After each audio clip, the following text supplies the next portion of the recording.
एक किसी स्थान पे बड़ा ही सुंदर आश्रम था। वहां गुरुजी रहते थे, उनके बहुत सारे शिष्य भी थे। तो गुरुजी अपने शिष्यों को एक वाक्य रटा दिए, एक वाक्य पढ़ा दिए। क्या? कि राम नाम कहने से भवबंधन छूट जाता है।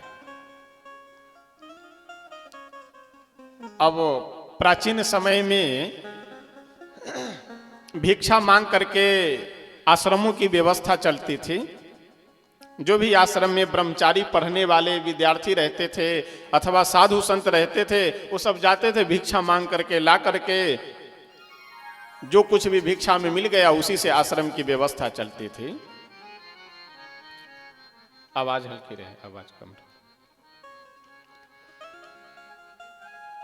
गुरुजी अपने शिष्यों को जब यह वाक्य रटा दिए कि राम नाम कहने से भवबंधन छूट जाता है, अब एक शिष्य एक गांव में गए भिक्षा मांगने के लिए, तो यही वाक्य पढ़ते हुए जा रहे थे कि राम नाम कहने से भवबंधन छूट जाता है, राम नाम कहने से भवबंधन छूट जाता है।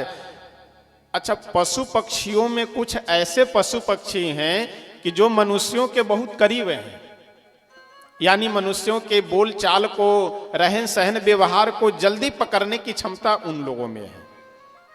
उन पक्षियों में एक पक्षी है तोता। तोते को अगर कुछ सिखला दिया जाए, कुछ बता दिया जाए तो जल्दी उसे वो पकड़ लेता है। तोता देखा कि ये महात्मा जी बोलते हुए जा रहे हैं कि राम नाम कहने से भवबंधन छूट जाता है, राम नाम कहने से भवबंधन छूट जाता है। तो जब राम नाम जपने से भवबंधन छूट जाता है तो हम पिंजरे से नहीं छूट पाएंगे। अब उसी समय से राम राम राम राम राम राम एकदम अनवरत रूप से धारा प्रवाह नाम जपना आरंभ कर दिया। दिन भर जपता रहा, रात्रि में भी सोया नहीं, रात के समय भी राम राम राम जपता रहा। प्रातः काल की बेला हो गई लेकिन पिंजरे से नहीं छूट पाया। कल हो करके वही महात्मा जी आए, फिर बोलते हुए, अरे कोई भक्त हो तो भिक्षा दे दो, अरे भिक्षा मत नहीं दो तो कोई बात नहीं, राम नाम जपो, क्योंकि राम नाम जपने से भवबंधन छूट जाता है।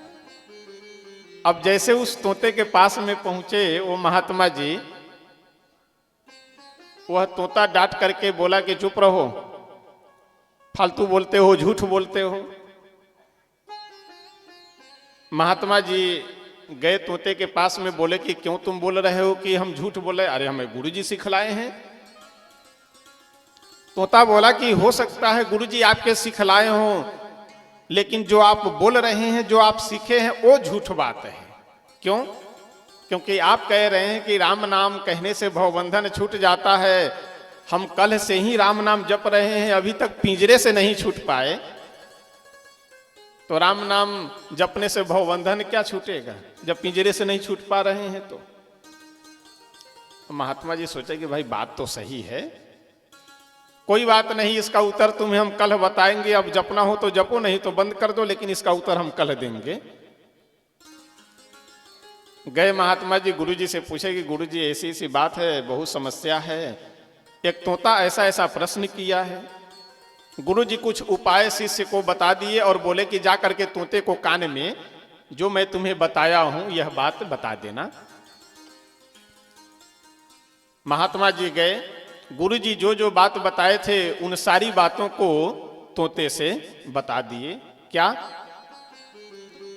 कि ऐसा है, तुम्हारे मालिक जब आते हुए तुम्हें दिखाई दे तो उन्हें देख करके एकदम धड़ाम से गिर जाना पिंजरे में। कुछ देर श्वास को रोके रहना, श्वास रोकने की कुछ विधि बता दिए कि श्वास को रोक करके रखना। और जब तुम्हारे मालिक यह समझे कि लगता है तोता मर गया, जब पिंजरे से निकाल करके बाहर रखे तो पंख फड़फड़ा करके उड़ जाना। तोता बोला अच्छा ठीक है। जैसे देखा कि घर के अंदर से मालिक निकला, देखते ही धड़ाम से पिंजरे में गिर पड़ा। महात्मा जी कुछ विधि बताए थे, प्राणायाम वगैरह, श्वास रोकने के लिए। उस प्राणायाम के द्वारा श्वास को रोक दिया। मालिक सोचा कि ओहो कोई बीमारी आदि के कारण तोता मर तो नहीं गया। जैसे पिंजरे से निकाल करके बाहर रखा, सो तोता पंख फड़फड़ाते हुए उड़ा और उड़ते हुए एक वाक्य बोला कि राम नाम कहने से तो भवबंधन छूट जाता है, लेकिन चाबी गुरु जी के पास है। उपाय गुरु जी बताएंगे। यह बात सत्य है कि इस संसार में नामंत्र अक्षर कश्चित नहीं द्रव्य मनोषधम ना योग्य पुरुष कश्चित योजकस्तत्र दुर्लभः। इस श्लोक का बहुत सुंदर अर्थ है। नामंत्र अक्षर कश्चित, इस संसार में कोई ऐसा अक्षर नहीं है कि जो मंत्र न हो। आवश्यकता है बताने वाले की। इस संसार में कोई ऐसी लता पता वृक्ष आदि वस्तु नहीं है कि जो औषधि न हो। यानी जितने भी लता पता है, जितने भी घास फूस आदि हमें आपको दिखाई देते हैं, वे सारे औषधि हैं। बस हम समझ इसलिए नहीं पाते हैं कि कोई बताने वाले नहीं है। उसी प्रकार से ना योग्य पुरुषः कश्चित योजकस्तत्र दुर्लभः। इस संसार में कोई भी पुरुष अयोग्य नहीं है। उस पुरुष को योग्य बनाने वाले गुरु की आवश्यकता है। समझ गए?